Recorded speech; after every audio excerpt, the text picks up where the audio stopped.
Tatay na nga mga ka-safety, let's go. Gawin tayo isang handaan. At Matic Sharon Cuneta, balutin mo ko ng iyong pagmamahal. Let's go. Ito na nga mga ka-safety yung binalot natin. Yan. Gagawin natin lithium paksiw. Mabilisan lang yan. Mang Tomas. Yan lang yan. Sibuyas, bawang lang yan. Ano tayo na ng lithium paksiw. Mabilisan lang yan. Tapos chop natin yung itong tawag ito. Yung karne ng ng lechon pala. Karne to. Lechon na pala yan. Luto na eh. Hindi na karne, lechon. Wala tayong safety. Cameraman. Tayong cameraman, safety, kaya hanap tayo ng paraan. Yan, trip lang mga safety. Mabilisan lang to. Ito natin sa bawang. Ito lang yan, bawang.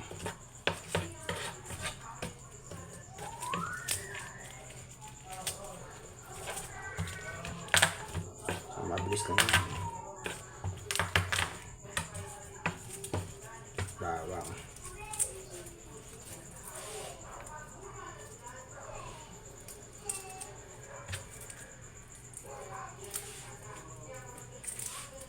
Bawang muna mga safety, sabay lang yan. Yan lang yan safety.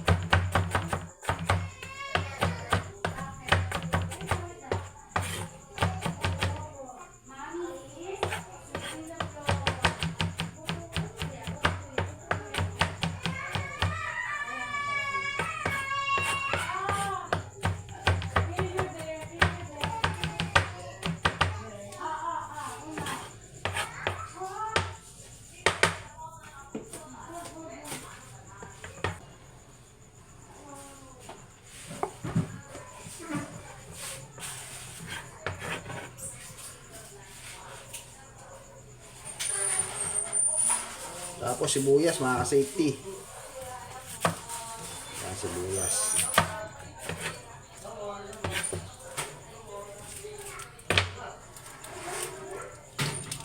Sibuyas naman mga ka-safety. Yan yan.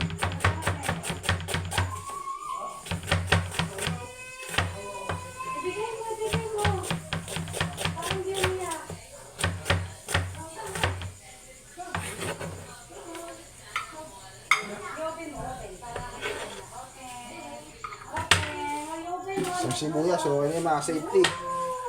Sabay papanatan natin ng ilitsyon naman mga safety, litsyon.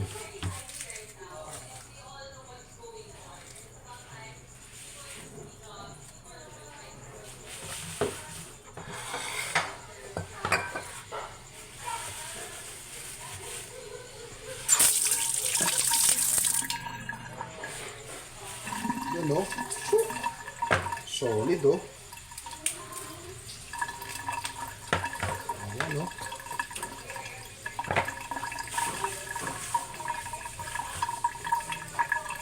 solid yan.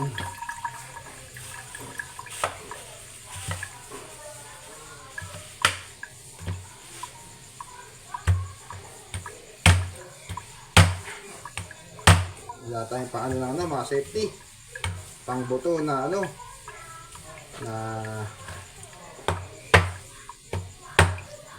tawag ito, na malaking bikilyo, kaya diskarte na natin yan.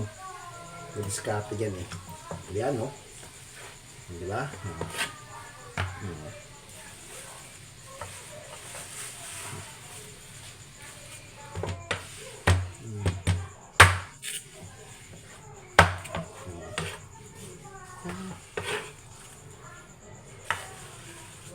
Ulo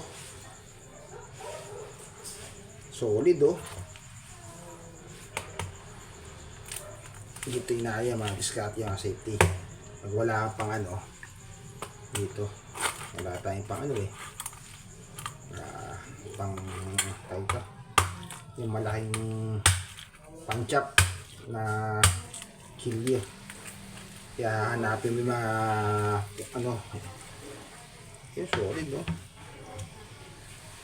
Joining, ano dyan? Yun, no? Solid yan, mga safety balat, oh. Ha?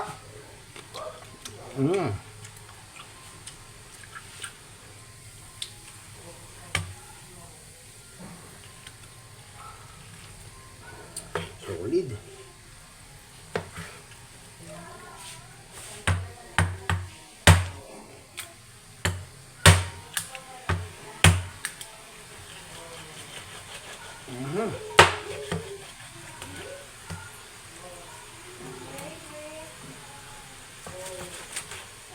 Yun, no?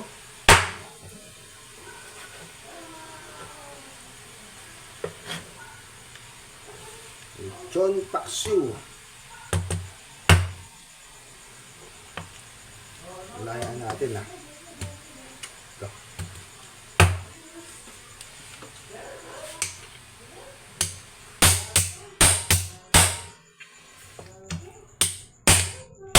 Lahat tayong ano, safety. Panga to, panga. Panga eh. Hirap alinte. Yakin eh. Yun. Solid niya, safety. Ewan ko lang.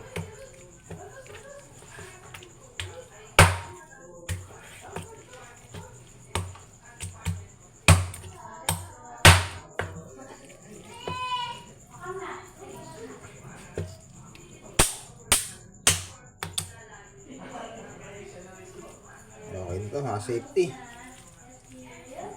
Mahirap yun eh. Tanga.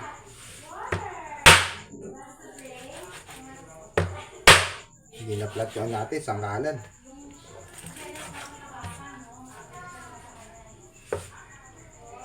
Ito, tenga. Oops. Yan, paalaan yan. Hindi natin hatiin yan. Tayo naman kakain yan eh. Ayun o, lutong o.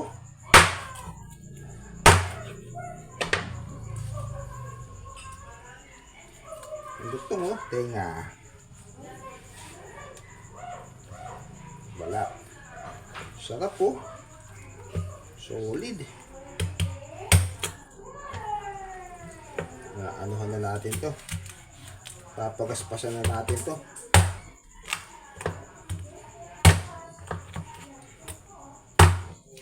Solid, oh. Hindi ito lang ang tama.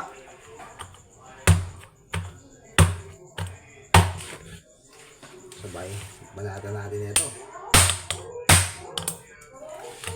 Tulo kasi ito, mga safety pa nga.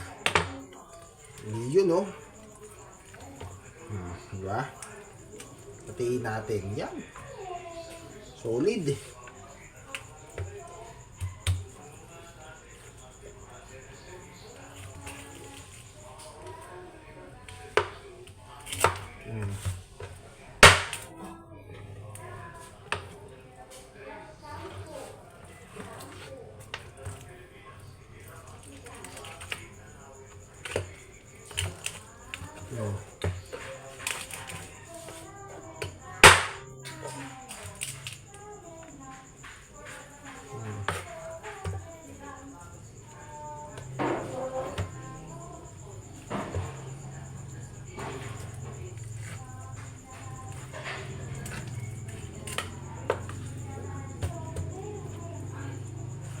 Okay na yan, may safety. Wala tayong malaking ano eh.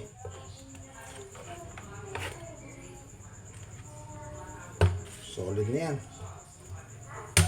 Hindi natin bibiyak. Bibiyak na lang ito. Wala. Bungo. Yun.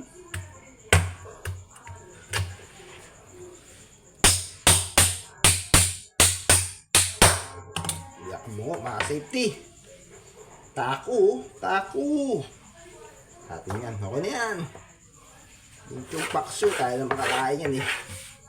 Hindi natin kailangan lit-litan yan.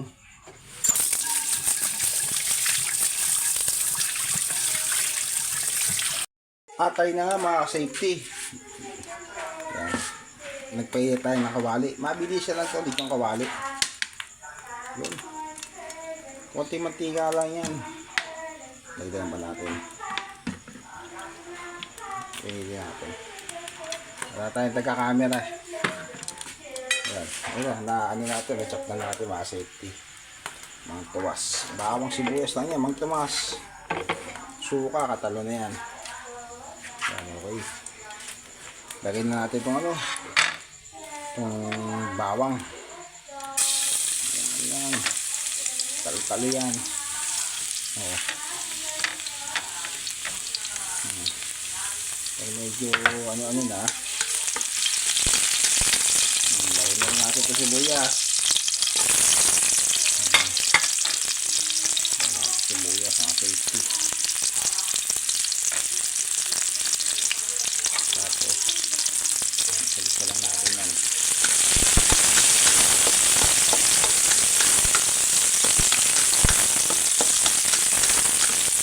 Tapos natin apoy. Handa sa apoy. Sabay. Dali na natin itong lechon, no? Dami, ano? Ito, no? Solid. Mabilisan lang yan. Dali natin.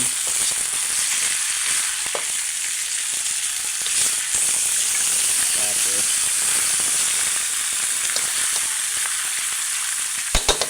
natin ang suka. Suka mga safety. Ikahan lang yan. Ikahan lang yung suka. Ayan. Tapos ng tumas. Tapos ng suka, lagay na natin itong tumas.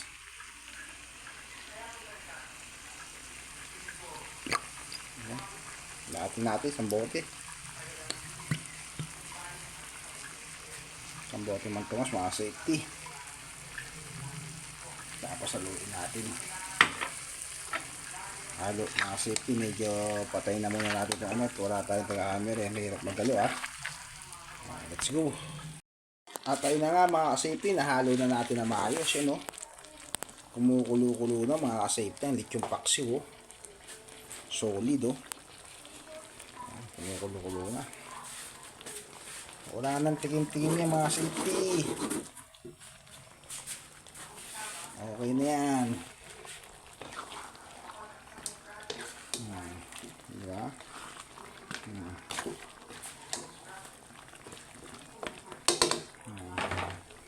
Solid yan.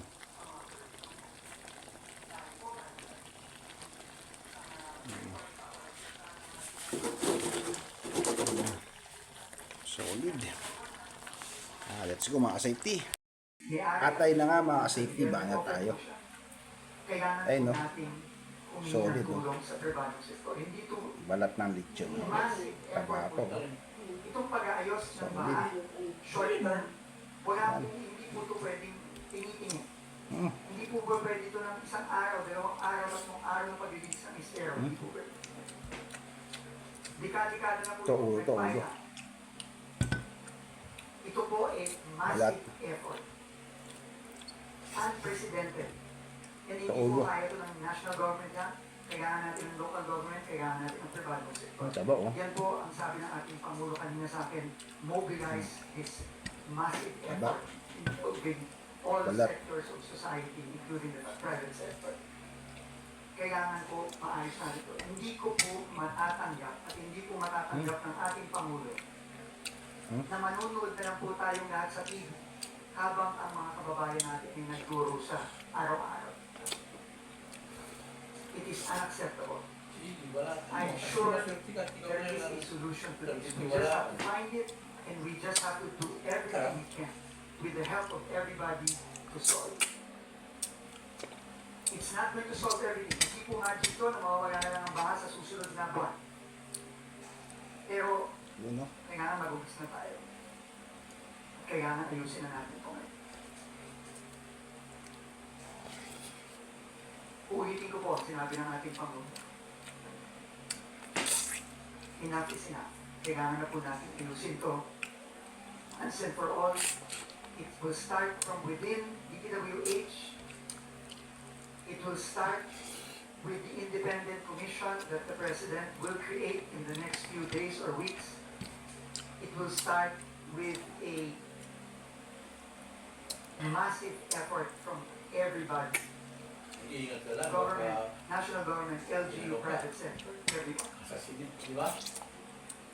At tingin ko naman po, under the leadership of our President, magagampasan din po natin. Maraming salamat po. I'm ready to take questions. Tanong mula po kay Giselle Padilla, PTV. Salamat. Wala mga tanong.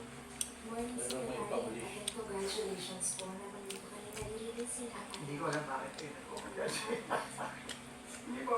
Thank you po. courtesy Joke yan, joke. At mag-courtesy resignation, are you not worried po na baka konti na lang yung matira sa mga Hindi kawali naman. sa gawin? Napakarami na kawani ng DPWH. Ito na talagang critical positions na wala tayong choice. Wala tayong choice. Solid ah. At syempre, courtesy resignation naman yan. So, habang hindi tinatanggap ang Kaka-BP ko lang kanina eh. Normal naman. tuloy ang kanilang trabaho. 180 over 100. Abandona. Normal tayo, 180 over 100. Pwede pa silang makasuhan ng Mataw. abandonment of duties yun. Courtesy resignation ito. Pero kailangan talaga, clean state tayo, yun ang sabi ng Pangulo. At hindi pwedeng top lang, hindi pwedeng bottom lang, top to bottom. So, siguro abangan na natin sa mga susunod na araw, susunod na linggo, dahan-dahan natin i-take up itong mga posisyon na ito ng mga tao na tingin natin Oo, ano yung dapat nagpa-official signature sa mga department? kasama ng Pangulo sa paglilinis nitong ayos. Okay, Sir, a follow-up question, sabi ni Pangulo very good for them. How confident are you that before President's term ends, may mananagot po at may makukulong? Thank you. Bapo. Kampante po ako dahil yun po ang sabi ng ating Pangulo. At napakaganda po ng kanyang idea na magtayo ng independent commission. No? At hindi po yung secretary ay hindi po investigador. Hindi po tayo tagapagpakulong. Tayo po ay nandito para ayusin ang departamento at siguraduhin na ma-address natin ang mga pinakamabigat na problema ng ating mga kababayan, lalo na itong pagbaha. Pero ito pong pagtayo ng independent commission to investigate and hold people accountable. Gaya na naman yan. Ito po ang tingin kong proof na seryoso ang ating Pangulo. Kailangan may maligot. Subukan na ang bago kay Strawberry Cheesecake. Try lang. Pahinga na. Magpapakain na. Next question mula po kay Krista Tagalog ng sa Watch Plus. Hi, sir. Good morning po. Sir, yung sa ano lang po, kasi pinag-utos din ni Pangulong Bongbong Marcos yung lifestyle check ng mga government officials linked to flood control. But you, as the DPWH Secretary, will you initiate in form of conduct ng lifestyle check? Una-una po, no, ang pinakonduct na lifestyle check ng ating Pangulo ay hindi lang po tungkol sa flood control. Ito po ay sweeping lifestyle check sa executive. Ang DPWH po ay parte ng ECO din. Ikaw. Dapat po lahat ay sumunod sa direktiba ng Pangulo. Follow-up lang po, sir. Siyempre, nung in-offer sa inyo itong role na ito, may mga nasimulan na po kayo sa DOTR din, na lalo na yung mga malalaking project. How do you feel, sir? Kasi parang, di ba, mang-worry po, Mabigat po. mapabayaan din yung mga nasimulan sa DOTR. So, ano pong assurance mo siguro, sir, sa publiko rin? Mabigat po. Aaminin ko po. Napakabigat po. Yan ang mabigat na rason. Dahil napamahal ko na muna ko. Napamahal na ko sa akin ang DOTR sa akin. 6 na buwan lang na natin. Napapahal ko sa akin dahil nakita ko po yung potential ng isang departamento na talagang gumawa ng maganda para sa mga kababayan. At doon ko po nakita na napakadaming mga magagaling at honest na kawani ng DOTR. Alam naman po natin na marami pong problema ang DOTR at dekada-dekada na rin po ang problema dyan.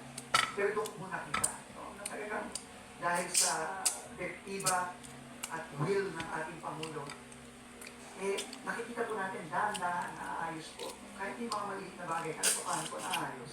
Kaya mabigat po. Pero nagpapasalamat po tayo Finish, mga sa safety. Pangulo dahil So, walang cut yan, walang cut. Senior Undersecretary. Hanggang sa susunod ulit, mga safety. Masigurado yung constitution. Yan. Let's go. Nag-usap po kami. At kanina, yun po ang kabilis. Hanggang sa susunod, mga safety. Let's go.